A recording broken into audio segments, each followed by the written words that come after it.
Restaurant owner goes undercover as a homeless man. What he discovers about his staff leaves him speechless. But first, remember to subscribe to our channel so we can keep sharing incredible stories. John Thompson had always believed that his restaurant chain, Thompson's Table, represented the best of New York hospitality. With several bustling locations around the city, his brand had become known for quality food and friendly service. But recently, John had heard whispers that troubled him. Customers from less privileged backgrounds were complaining of being treated coldly in his establishments, turned away or ignored, especially if they looked out of place among the usual well-dressed clientele. The rumors nagged at him. Was it possible that his staff had started discriminating against people who didn't fit the ideal customer image? John couldn't bear the thought of his business, something he'd built from the ground up, failing to welcome everyone. Determined to see the truth for himself, John made a bold decision. He decided to go undercover as a homeless man, walking into his own restaurants to observe how his staff treated those who seemed to have nothing. He dressed in worn-out, tattered clothes, smudged his face with dirt, and deliberately messed up his hair. He'd worked in every role in his restaurants over the years, from dishwasher to manager, so he knew how to blend in without standing out. His first stop was the downtown location of Thompson's Table, one of his busiest restaurants. As he walked in, he felt an immediate shift in atmosphere. Some patrons looked at him uncomfortably, and staff members glanced away, clearly uncomfortable with his appearance. John felt a pang of vulnerability he hadn't anticipated, as though he were genuinely in need of kindness and being met with rejection instead. Taking a deep breath, he approached the counter and quietly asked if he could have a simple meal, explaining that he didn't have much money. The hostess, a young woman with a polished smile, looked him up and down, her expression shifting to one of irritation. "We don't do charity here," she replied flatly, dismissing him with a wave of her hand. John nodded, pretending to leave, but he stayed nearby, observing, waiting to see if anyone would treat him with decency. John lingered by the entrance, watching as the restaurant bustled with activity. Families laughed over plates of pasta, friends toasted with glasses of wine, and servers rushed to and from the kitchen. Yet, despite the lively atmosphere, he felt isolated, as though he were invisible, or worse, unwelcome. He noticed the occasional curious glance from patrons, but most quickly looked away, as if he were a blemish on their otherwise perfect evening out. Deciding to try again, John moved toward the counter. A young server approached him, glancing uncertainly at his worn clothes and unshaven face. For a moment, John feared he would be dismissed again. But instead, the young man, his name tag read Tim, offered a hesitant smile. "Can I help you with something, sir?" he asked softly, clearly aware of the attention their interaction was drawing from nearby staff and diners. John hesitated before speaking, choosing his words carefully. I was hoping for something small to eat. Just something warm." His voice wavered, sounding more genuine than he'd expected. Tim nodded slowly, appearing to think through his response. After a glance over his shoulder, he said, "I'll see what I can do. Just give me a minute." Tim disappeared into the kitchen, leaving John to observe the reactions of other employees. As he waited, John overheard a nearby conversation between a manager and a hostess.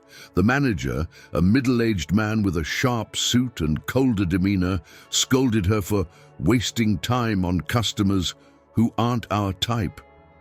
The hostess nodded, casting a disdainful glance in John's direction. "Honestly, they shouldn't even be coming in here," she muttered, to which the manager replied, "Make it clear that we don't serve freeloaders." John's heart sank. The hostility he sensed wasn't just a personal attitude. It seemed embedded in the very way his staff was instructed to operate. He watched as Tim returned, handing him a small bowl of soup with a quick, apologetic smile. "Here you go, sir. It's not much, but—" He trailed off, looking over his shoulder nervously, as though afraid of being caught. John took the bowl, feeling a mix of gratitude and sadness. He thanked Tim sincerely, realizing that this young man might be the only employee in the restaurant who still saw people as people, regardless of their appearance.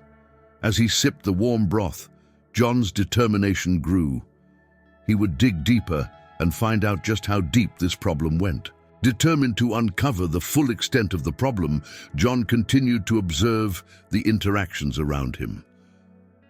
After finishing his soup, he lingered in a corner near the bar, where he could blend into the shadows and quietly observe. Over the next hour, he saw scenes that shocked him. A teenage girl, dressed in simple, worn clothes, hesitated near the entrance. As she glanced around nervously, a server intercepted her with a forced smile and led her to a table near the kitchen, away from the view of other diners. John noticed how her server took longer to attend to her and appeared visibly irritated when the girl requested a simple glass of water. The final straw came when a group of men in business suits arrived shortly afterward. They were boisterous and demanding, snapping fingers and making rude jokes. Despite their arrogance, the staff treated them with smiles and patience, bending over backward to fulfill their every request. In stark contrast, anyone who didn't fit the upscale image of the usual clientele received dismissive, impatient treatment. John felt a painful realization solidifying in his mind. The culture in his restaurant had turned toxic. Then, to his dismay, he saw Tim being reprimanded. The same manager who had earlier dismissed John's request for help was now lecturing the young server in a hushed but intense tone. John moved closer to listen, his heart sinking with every word. "Why did you give him food?" the manager hissed, glancing pointedly in John's direction. "People like that don't belong here. If you keep wasting time and resources on them, I'll have to let you go. Got it?"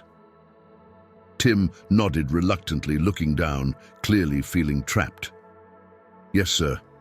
I just thought he looked like he needed it," he replied quietly. "Not your call to make," the manager snapped.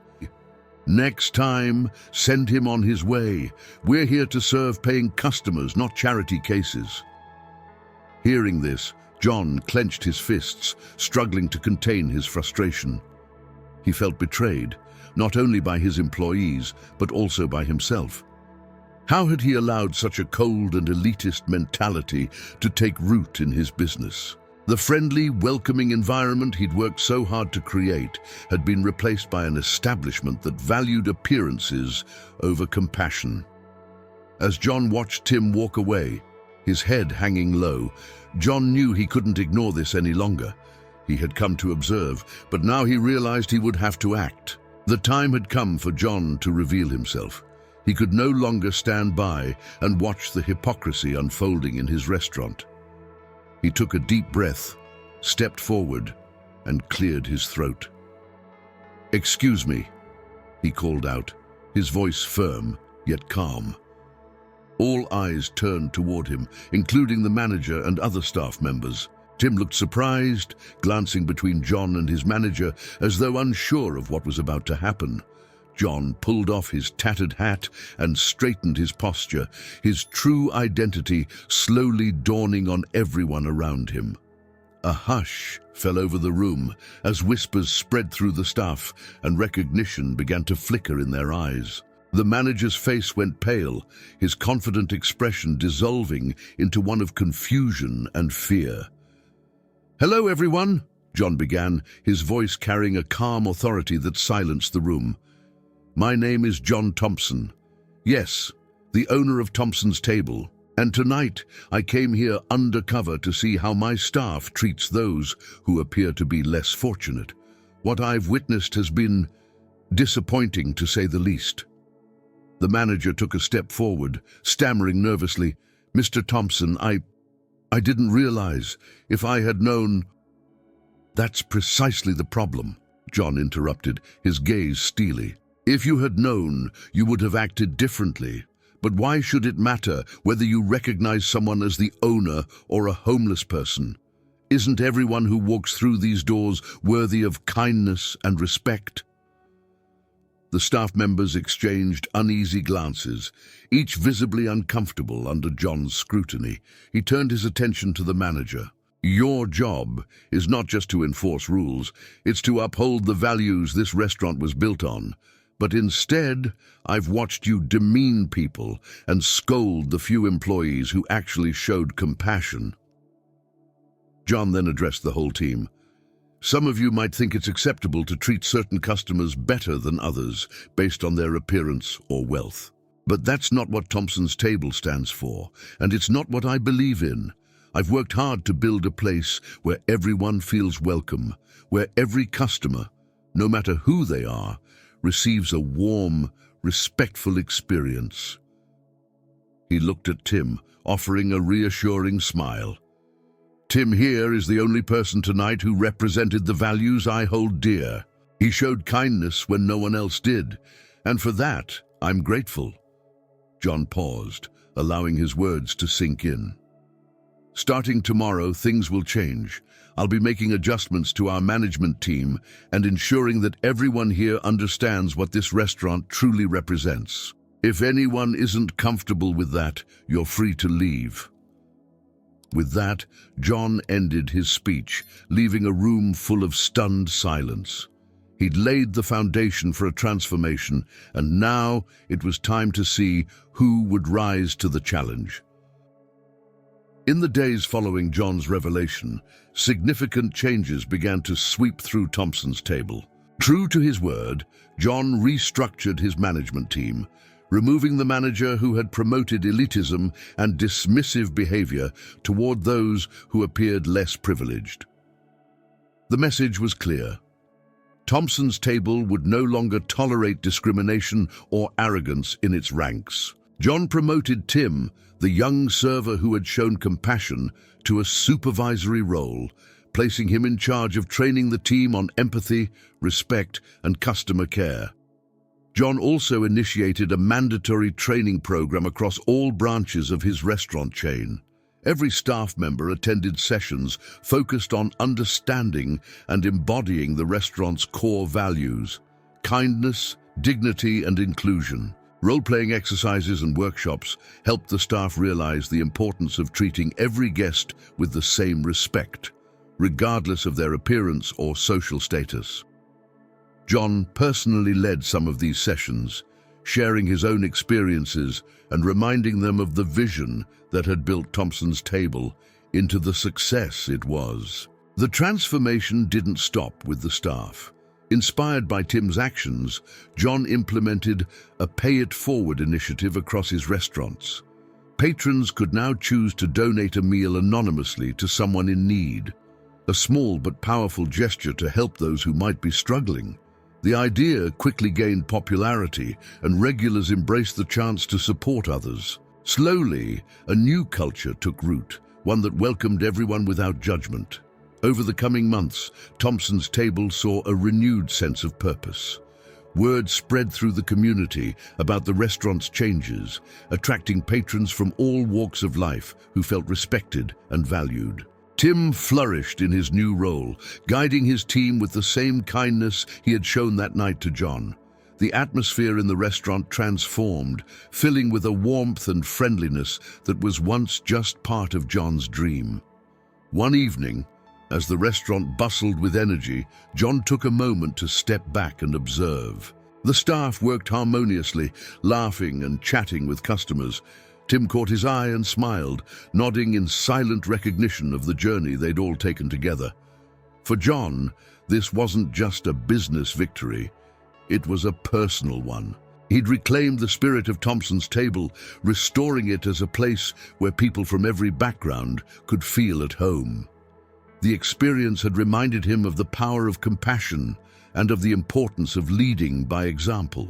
And as he watched his restaurant thrive, he knew he'd created not just a successful business, but a legacy of kindness.